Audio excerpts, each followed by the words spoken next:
આપણે પણ નાવા જવું છે, પણ તું સાથે ગાય નો લેતી, કે ગાય તો જરૂર લઈશ. પતિ કે કાંઈ વાંધો નહીં, ગાય લેજે, પણ ગાય લેજે, પણ તું છે ને ગાય લઈ અને ઊંડા પાણીમાં નાવા ન જતી, કિનારે ના જે કે નહીં, ઊંડા પાણીમાં તો જરૂર જઈશ, બધું ઊંધું જ.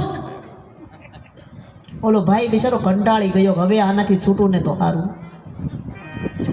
ક્યારેક પત્નીઓ જ કંટાળી જતા હોય, ક્યારેક પતિઓ કંટાળી જતા હોય, તો સંસાર છે ભાઈ. હે એમાંય ઓલી બેન તો નાવા ગયા, ગાય લઈને ગયા, પતિએ ના પાડી એટલે લઈને ગયા. કીધું ઊંડા જ્યાં ઊંડાણ હોય ત્યાં ન જતી, કાંઠે બેસીને નાજે. તો ઊંડાણમાં ગઈ. ઓલા ભાઈને એમ થયું કે હવે આ ઊંડાણમાં ગઈ છે, લાય મને કહેવા દે. રીહમાં મેં કીધું છે ઊંડાણમાં ન જાતી, અને આ ઊંડાણમાં જાય છે તણાઈ ન જાય. દયા આવી ગઈ બિચારાને, અને ગયા અને કિનારે જઈને જોયું કે ભલે ઊંડાણમાં ગઈ તો પણ ગાયનું પૂછડું ન મૂકતી, કે આ મૂક્યું લે. તારું કોઈ તે માન્યું છે તો આજ માનીશ, તારું કોઈ તે માન્યું છે. અને ગયા તણાઈ. ભાઈ કે સારું થયું, ભલું થયું ને ભાંગી જંજાળ, સુખે બજે શું શ્રી ગોપાલ. ગયા કાકા ઓલટ્યા ગોતવા મળ્યા ઉપરવાળા ભાગમાં. એમાં કોઈક છોકરાને ગંગામાં સ્નાન કરતા છે, નાતા છે, કંઈ ખોવાઈ જાય એટલે ડૂબકી મારે તરતા આવડતું હોય, તરવૈયા હોય ને, એટલે કાકાને કહેવા મને, કાકા શું ખોવાઈ ગયું, લાવો અમે ગોતી દેવી, અમે તરવૈયા છીએ, અમને ગોતતા આવડે, શું ગોતો છો? પણ તમે આ બાજુ કેમ ગોતો છો? નીચાણવાળા ભાગમાં ગોતો, પાણી આમ જાય છે. કે ભાઈ એ બેટા તમને ખબર ન હોય, મારી પત્ની ખોઈ ગઈ. પણ કાકા પાણી આમ નથી જતું, પાણી નીચે જાય છે, નીચાણવાળા ભાગમાં ગોતો. પણ એ વિપરીત બુદ્ધિ નથી ને, એટલે આમ નહીં મળે, આમ જ મળશે. એટલે આખી જિંદગી નકરું ઊંધું જ હાલ્યા હોય. હે કોઈ દી પતિને સાથ આપ્યો જ નહીં એમ. ક્યારેક તો આપજો. પતિ પત્ની હોય એક મતા, તો સ્વર્ગમાં થાય સતા. ક્યારેક પતિના રાહે પતિના હાયે હા કરવી, ક્યારેક પત્નીની હાયે હા કરવી. પાછા બહેનોને થાય છે માતાજી નકરું પતિનું જ કહે છે, બહેનોનું કાંઈ કહેતા જ નથી.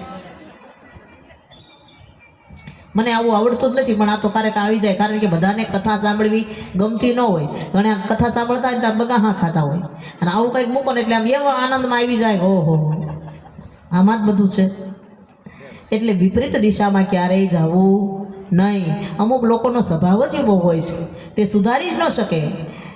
જેની તેની સાથે ઝઘડો કરે.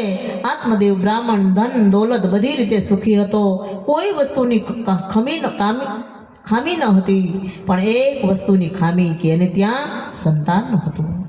એક દિવસ પોતાના ઘરમાં બેઠો બેઠો વિચાર કરે છે, આ બધું શું કામનું? મને ભગવાને ઘણું બધું આપ્યું છે, પણ મારે સંતાન નથી, તો આ બધું કામનું શું?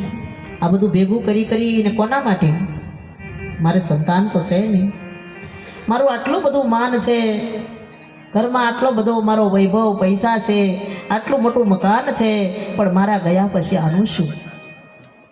પુત્ર વિનાનું જીવન શું કામનું?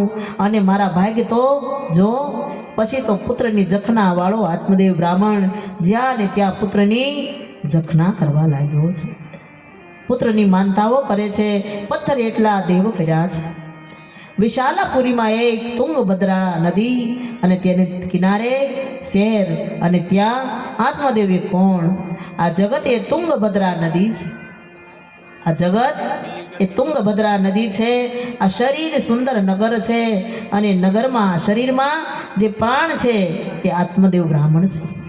આ શરીરમાં રહેલી બુદ્ધિ તે આત્મદેવની પત્ની છે. અને આ આત્મદેવને વિવેક રૂપી પુત્ર નથી. જ્યાં સુધી ધુંધુલી નામની પત્નીને ભગવાનમાં રસ ના પડે ત્યાં સુધી વિવેક રૂપી પુત્ર જન્મ થતો નથી. જ્યાં સુધી સત્સંગ ન થાય ત્યાં સુધી વિવેક જન્મ ન આપે. એટલે રામચરિતમાનસની સોપાઈમાં સુંદર મજાનું તુલસીદાસજી વર્ણન કરે છે. बिनो सत्संग विवेक न होई। श्री राम जय राम जय जय राम। बिनो सत्संग विवेक न होई। श्री राम जय राम जय जय राम।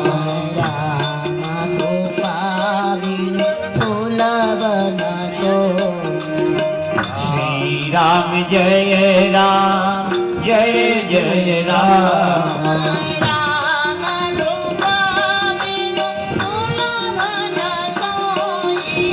શ્રી રામ જય રામ જય જય રામ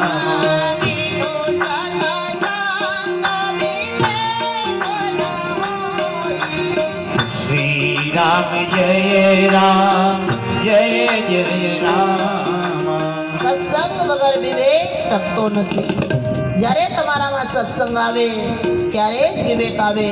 સત્સંગ વગર વિવેક ટકતો નથી. અને સત્સંગ વગર પ્રભુની કૃપા થતી નથી. તમારા ઘરે ગયા હોય અને 10 માળનો બંગલો બનાવ્યો હોય અને એમાં બધી જગ્યાએ રૂમે રૂમે ડબલ બેડ મૂક્યા હોય, બધી સુવિધા મૂકી હોય અને તમારે ઘરે કોઈ સાધુ સંતો આવે ત્યારે તમે સાધુ સંતોને વિવેક ન હોય એટલે બતાવો, આ રૂમમાં આવો, જુઓ અહીંયા જુઓ, આ રૂમમાં જુઓ બાપુ, આ રૂમમાં રસોડું રાખ્યું, આ રૂમમાં જુઓ બાપુ, અહીંયા અમારો ટોયલેટ બાથરૂમ. અરે તારા ટોયલેટ બાથરૂમને શું કરવા? સાધુ શું જોવા આવવાના? વિવેક નથી. ભગવાને તને સરસ મજાનો બંગલો આપ્યો છે, પણ સંતો આવે ત્યારે સંતોને કેવી રીતે બેસાડવા, કેવી રીતે ન બેસાડવા, ઘરમાં કેવી રીતે લાવવા. આપણા ઘરે સંતો આવે તો આપણે પણ એનું સન્માન પણ કરી શકતા નથી, કારણ કે આપણા પાસે જ્ઞાન નથી. જ્યારે જ્ઞાન હોય ત્યારે આપણામાં વિવેક આવે, અને વિવેક આવે ત્યારે ભગવાનની આપણા પર કૃપા થાય છે. સઠ સુધર સત સંગતિ રામ જય જય રામ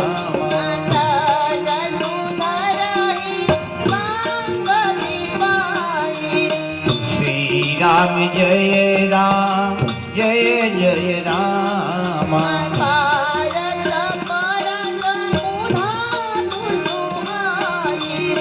શ્રી રામ જય રામ જય જય રામ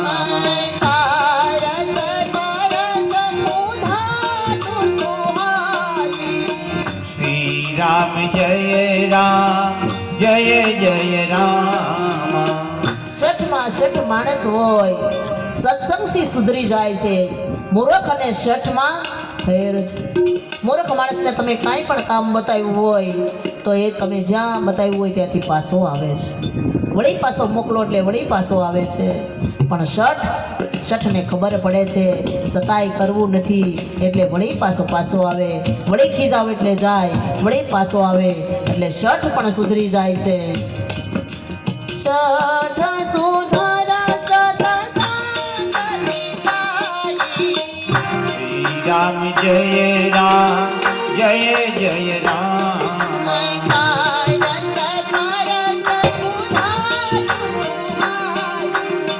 શ્રી રામ જય રામ જય જય રામ